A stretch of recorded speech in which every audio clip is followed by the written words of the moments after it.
let's roll. Let's begin. This is The Block, Part 2, July 16th, 2016. I'm your host, Kyle Johnston. You can find my work on Twitter at KJ_TheBlock. Find my work on my blog site, kylejohnstonblog.wordpress.com. I laid down my sports picks in my last podcast today. Got them out nice and early. Been following the Open Championship. Got a battle of Phil Mickelson and Henrik Stenson going at it. Basically a match play, mano-a-mano. Holmes? He's 5 shots back. Just finished his round. So looks like we got a 2-horse race heading into Sunday. Phil Mickelson's making some beautiful shots. This is one thing you gotta love about links golf, is that the course just provides different styles of shots. You know, it's entertaining nonetheless. You know, sometimes I can see the same shots over and over again, but you never know what you're going to get when you get into this long rough, some of these bunkers, the hills, the way the fairways are sloped, you get the odd stances, the weird stances. Pretty entertaining nonetheless. But, you know, we got a 2-horse race. I'll definitely be pulling for the lefty.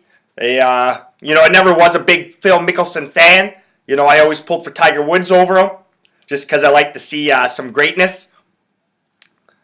And I just didn't like Phil in his early days. He was stale. He seemed stale and robotic in his early days. But then, you know, like, as he got a little older, he got a little looser, you see his personality come out a little bit. He likes to gamble. He likes to lay down the money.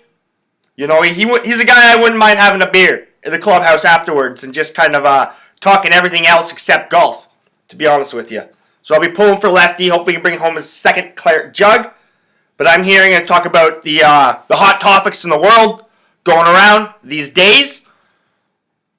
We'll start in chronological order, I guess, because it's been pretty fucking wild the last 72 hours. Excuse me, the last 4 days. We'll start in Nice, France,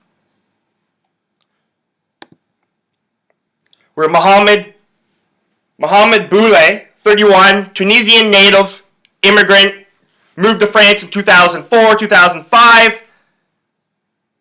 You know, he's had a history of petty crime going back to 2010. Now, this guy's just a loser in my opinion. Now, when it first happened, my first thoughts when I was watching it, I was like, well, this guy's got to be associated with some kind of group in the Middle East, some kind of terror group, because I was stating in my other podcast, I was talking a lot about Euro. I'm a big football fan.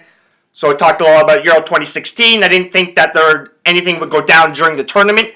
I said if something did go down, it'd be like a week or two after the tournament, probably a week. Things start to relax just a little bit. There's not as many countries there to piss off.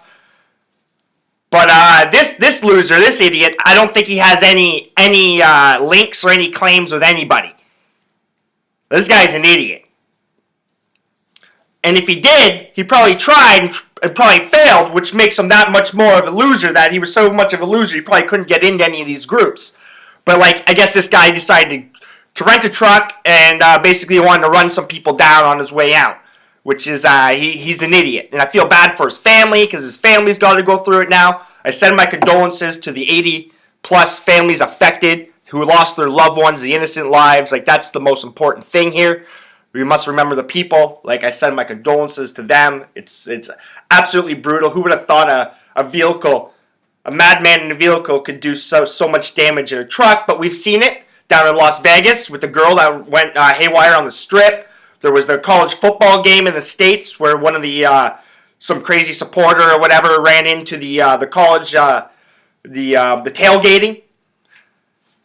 But now we got the Islamic State coming out, and they're claiming this attack like 3 days later. What fucking took you so long? Right then and there, I know you're it's a bunch of bullshit. What, are you pissed off that Turkey took your fucking the headlines from it? That you guys were just happy that some idiot fucking decided to stir the fucking pot up again? But now Turkey took all the fucking headlines, and what, you guys need to get back in it? So I highly doubt that this guy had anything to do with ISIS. Or Al Qaeda, or any of that crap down there. Especially, like, I really figured it out when, like, I It turned out he had a gun. He had a revolver on him, semi-automatic. But it turned out he had fake grenades and fake, weaponry and stuff like that. Once I heard he had fake stuff in there, like, no. And then it turned out that he was he drove trucks for a living. He was like a delivery guy or something like that. So he knows the roadways. He knows how to rent these trucks. It's probably not too suspicious if he's a delivery truck guy or whatever to be renting trucks. I wonder if he uses credit card and stuff like that. Or that's kind of interesting. So he knows the roadways. I was listening to some witnesses, some neighbors. They said he always had his bike on him. I guess he had his bike in the back of the truck. Like, the guy was just, he was on drugs and alcohol, like, he was on some shit, going through some fucking tough shit, and it's sad. It's fucking sad. And, as it's funny to see ISIS try to claim this shit, like, 3 days fucking later. What took you so long, boys? You guys got social media and shit like that. You guys should be on top of that shit. You're fucking losing your touch, ISIS. Fucking bullshit, man. So, the sad thing is that 80-plus families and 80-plus people lost their lives. 80-plus families are affected. That's sad. I think the guy was just a lone idiot, basically, and I'll leave it at that. It just sucks. It just really sucks. I feel bad for the families and stuff. And I'm sure this guy's got brothers and sisters or something like that. He's got kids. Feel bad for the guy's kid. He had a kid and an ex-wife, stuff like that. Come on, man. On to Turkey, which, not a lot of things shock me, but I haven't watched too many military coups live on TV and stuff like that. So I was like fucking wide-eyed watching this stuff on CNN. CNN could barely keep up with all the crap that's going on. Between the stuff in Nice, Donald Trump announcing stuff, Hillary Clinton, shit like that, and then the Turkey stuff going down, they could barely keep up with CNN. But the images and stuff out of Turkey were quite crazy. Quite crazy. Watching the soldiers put their arms up. Mainly watching civilians coming out on behalf.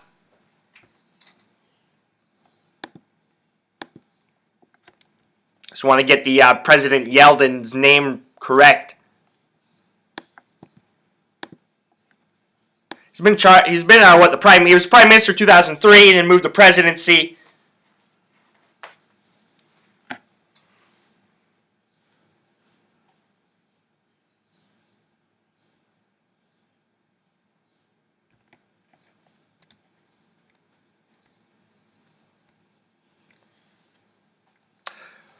Erdogan's the president.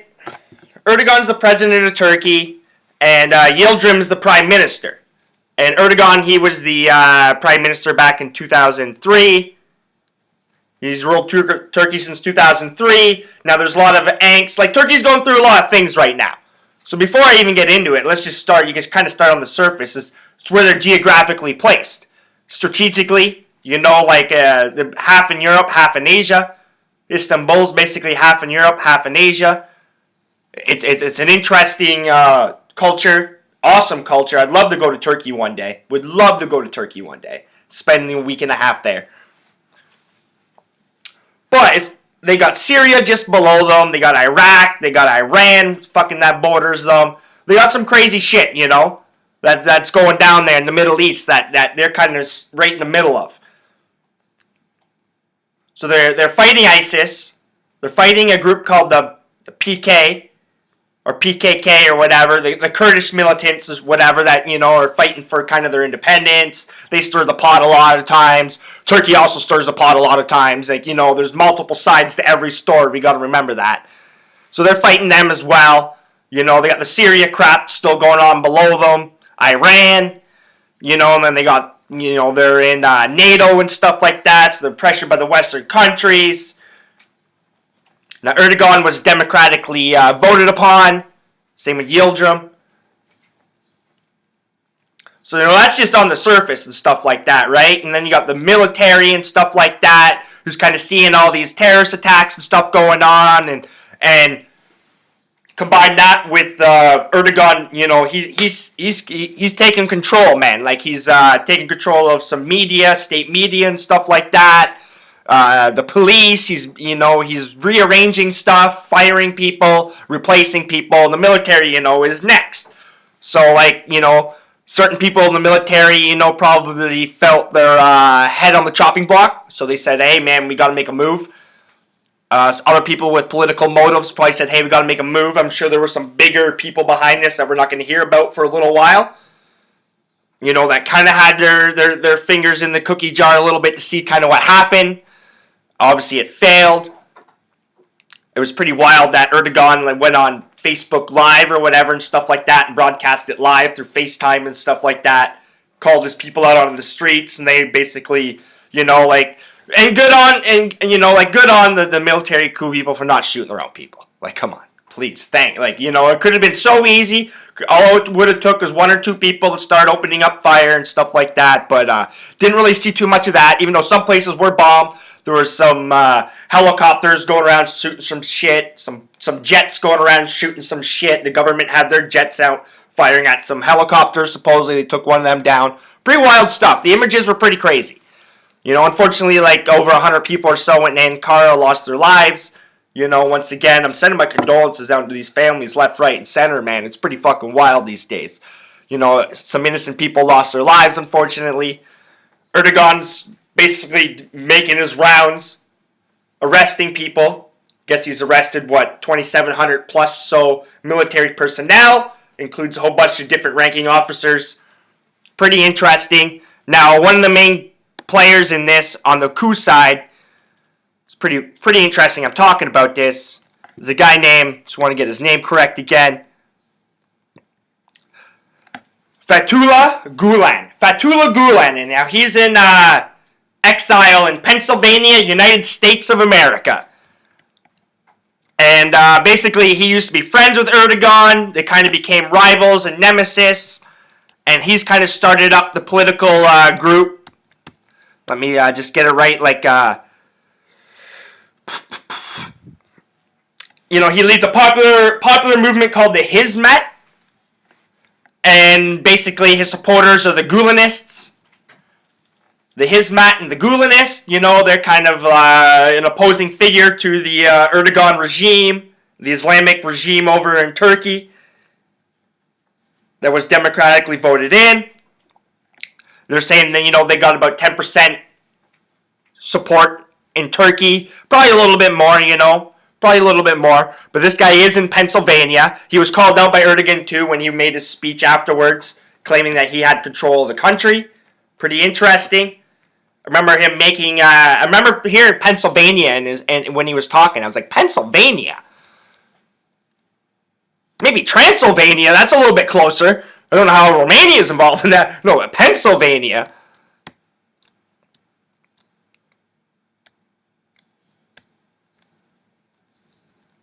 And there's a 1999 video with this Gulen character, and he's saying you must move. He's talking about his his supporters. You must move within the arteries of the system without anyone noticing your existence. Until you have reached all the power centers, you must wait until such time as you have got all the state power. This is all quoting him.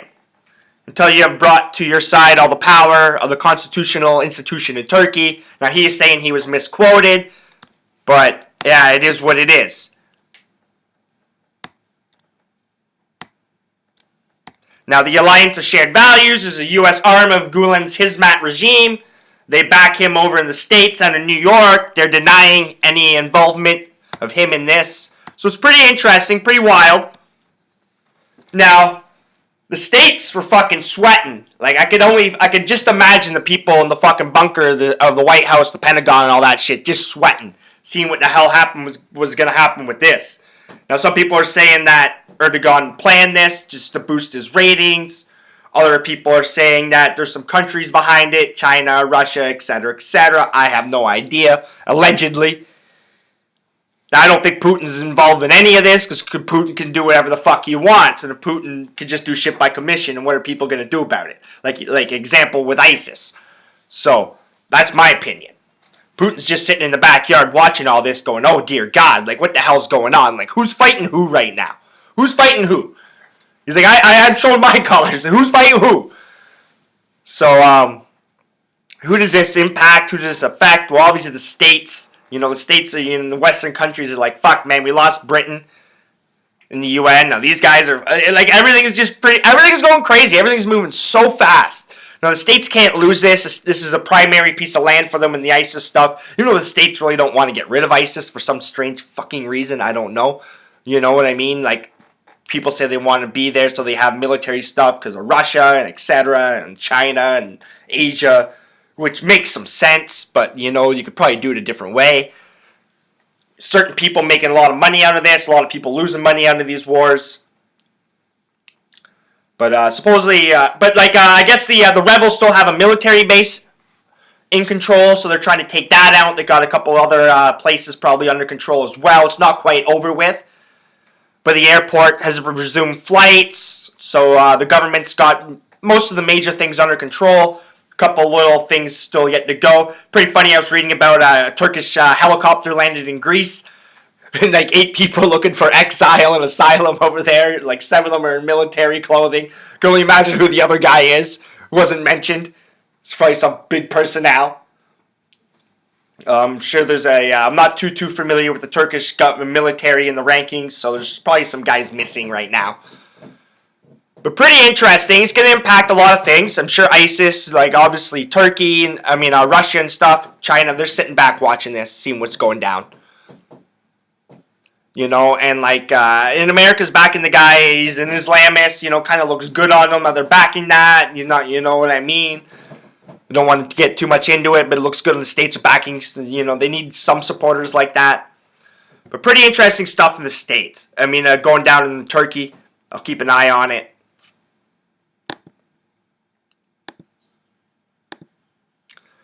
But maybe one of the most interesting things that came out, and we've been waiting for it, it's officially come out, you can go read the documents, is the 28 pages that were declassified in the 2002 congressional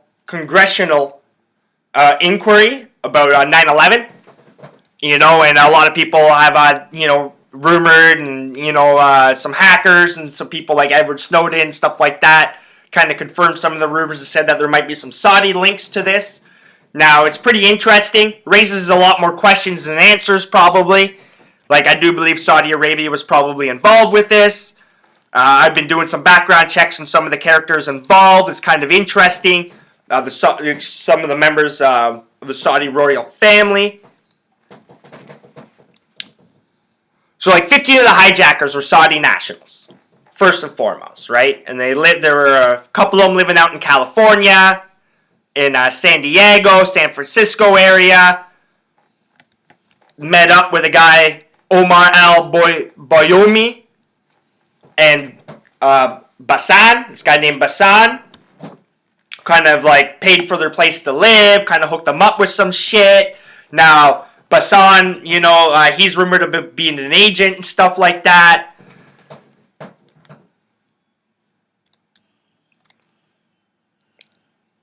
With the Saudi government. So let me just get... There's so much information. I was trying to read it and go through it. I haven't been onto the 9/11 thing in a little while.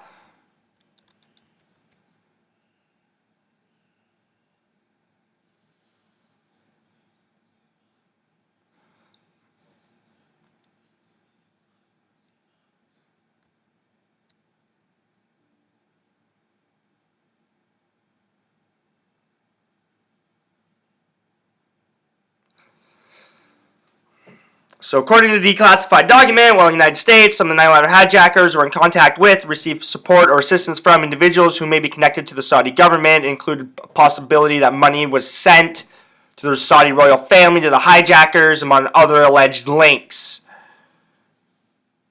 Now, White House Secretary says, Josh Earnest says the pages don't shed any light, but it kind of does, to be quite honest with you. It raises some interesting questions.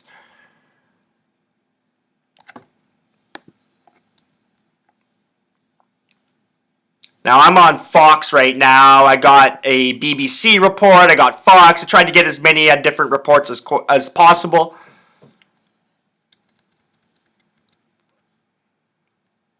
Now, the document states that Omar al-Bayoumi, a Saudi national, who helped 2 of the hijackers in California, he's suspected of being a Saudi intelligence officer.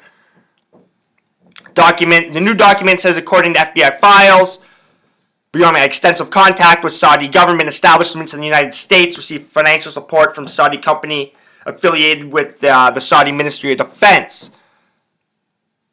That company reportedly had ties to Osama bin Laden and Al Qaeda. Now, it started with an E, that company. I'll see if I can find it. Iran or something like that. I don't want to get it. Don't quote me on that.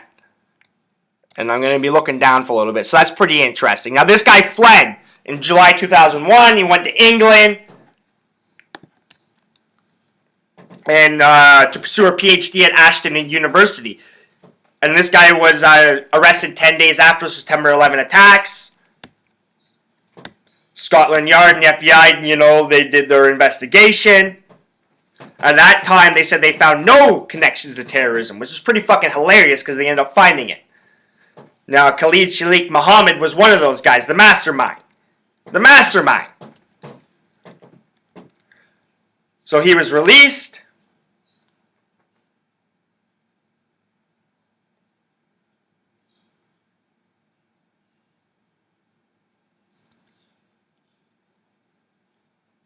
He was released, went back to studying at Ashton, and later moved to Saudi Arabia. And now I can't find too much information about him in Saudi Arabia. But I got a lot about him in Ashton, in England, his time in the States, but not a lot about him in Saudi Arabia. Pretty interesting.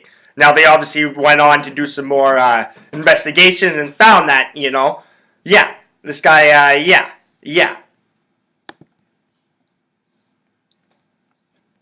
See if I can bring up this other page.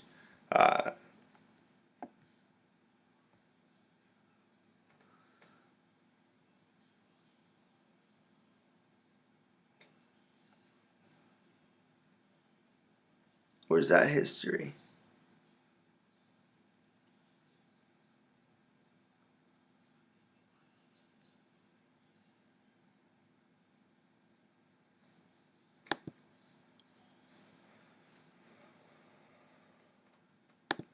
Because I haven't even got to Basan yet. So yeah, it's pretty interesting. Now Basan fled as well.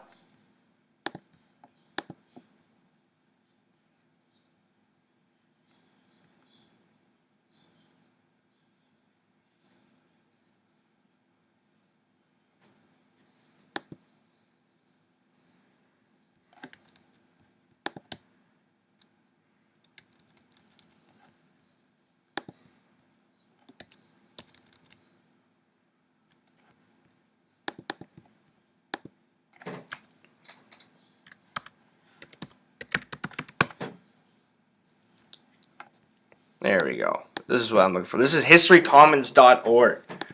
Like, it's pretty wild. He was employed by Della Avco, acquaintance of Nuaf al-Hazmi, Nuaf al-Hazmi, Khalifa Osama Basin. Like, you know what I mean? Like, this guy knew some pretty big boys and stuff like that. Accused of being a Saudi government spy. Like, these are all allegations from this. Pretty interesting. It's on historycommons.org. So yeah, like, in my opinion, this guy definitely had some contacts with the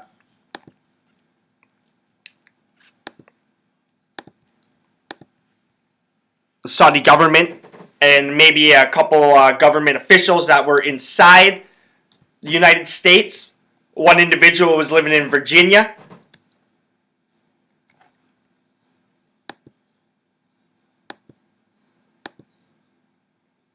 Pull it up quick.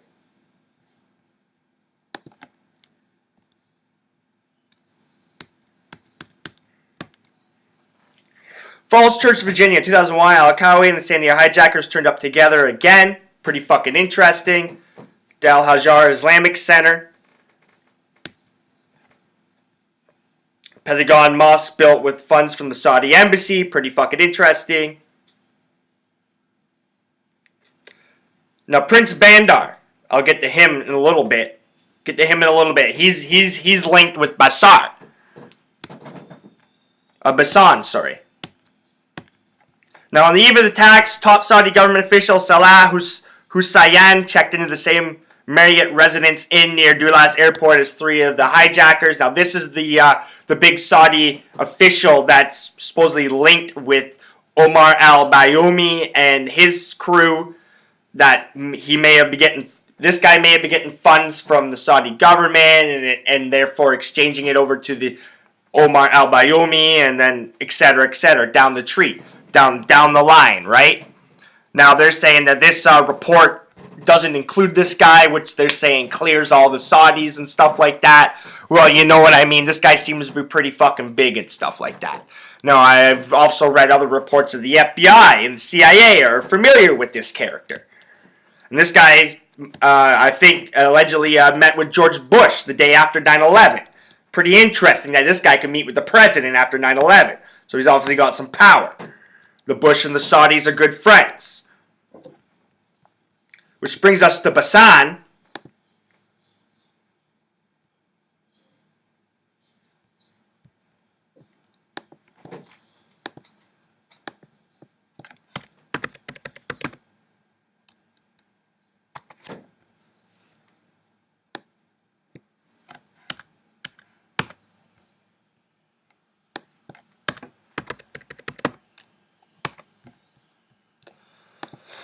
I have to go find his name. Osama Basan. Now, Osama Basan obviously had an interesting life, and we're starting to see some more details coming out. Like they're saying it doesn't link them, but it just brings more questions about these two individuals, and I wonder where they are now.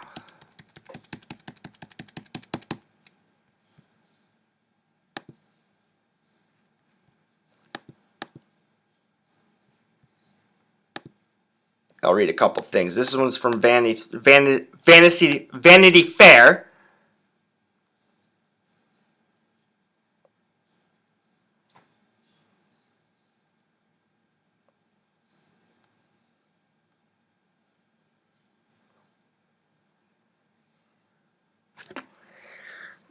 Okay. So let me find it.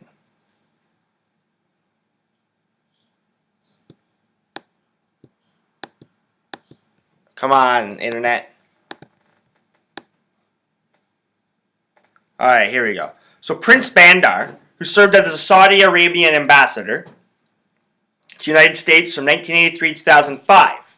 Now, it's alleged that his wife had sent money to the wife of Osama, Basman. Basman is suspected of having provided assistance to Nawaf al-Hazmi and Khalid al-Mindar, 2 of the terrorists. Now, they're saying that Basman's wife received, in the range of $2,000 a month from Prince Bandar's wife. What is it? What's her name? Starts with an H.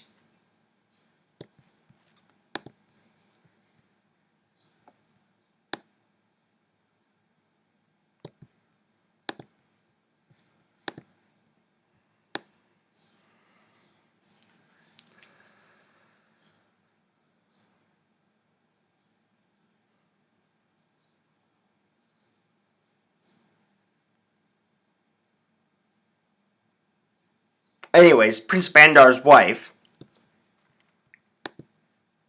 was sending this guy's wife money that he could use. So pretty interesting, and I'm sure this guy was quite familiar with the Saudi lad down in Virginia. Herndon, Virginia, Salah Hussein.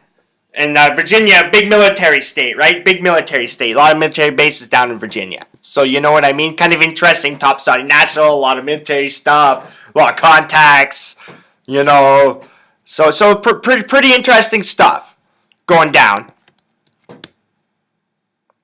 So people are always taking their sides already, and that's what the problem is. People take their sides too quick.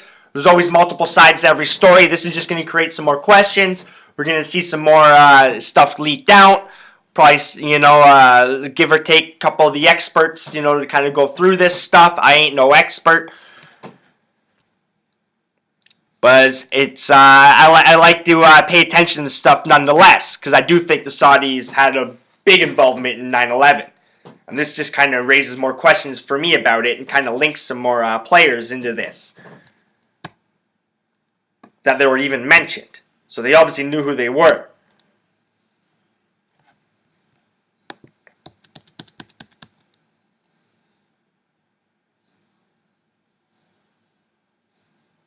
So now one of the big problem is lawmakers, relatives of the victims, and a lot of people don't think the investigation of the Saudi national government, maybe Saudis involved, was carried out with any quality. You know, lots of they didn't really want to cooperate. Lots of stories about them being uncooperative. So when you can't really do a proper investigation, how are you going to get the proper answers? Especially when the Bush family and the Clintons and all these people like the Saudis, you know? That's one of their main players down there. They can't embarrass the Saudis and stuff like that, and the Saudis knew that. They knew they had them. Saudis and Iran don't like each other. That's why them and America are, you know, big buddies. Lots of crazy politics down in the Middle East, which is a podcast for another day. In the Muslim religion.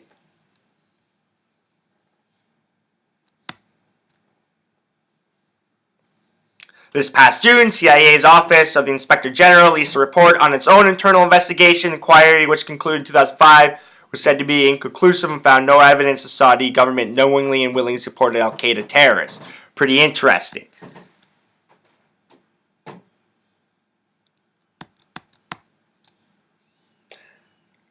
It's stated in this so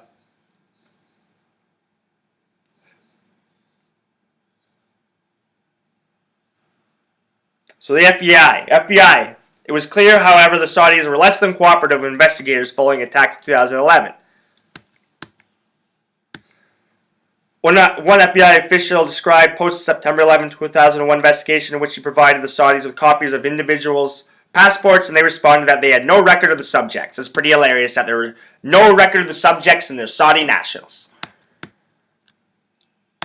Yeah, you guys are just letting people walk around and you don't know who the hell they are. Not in Mecca, baby. Not in Mecca. So pretty interesting. I suggest that you guys go take a look at it. I'm going to take a look at it a little bit further. This is kind of the first time I got to look at it. But, you know, I'm a big conspiracy theorist when it comes to 9/11. Not a lot of the fucking stupid shit and stuff, but I do think they were blowing up. I do think there's a lot of shady stuff. I do think a lot of people's lives were innocently sacrificed for power and control in certain places.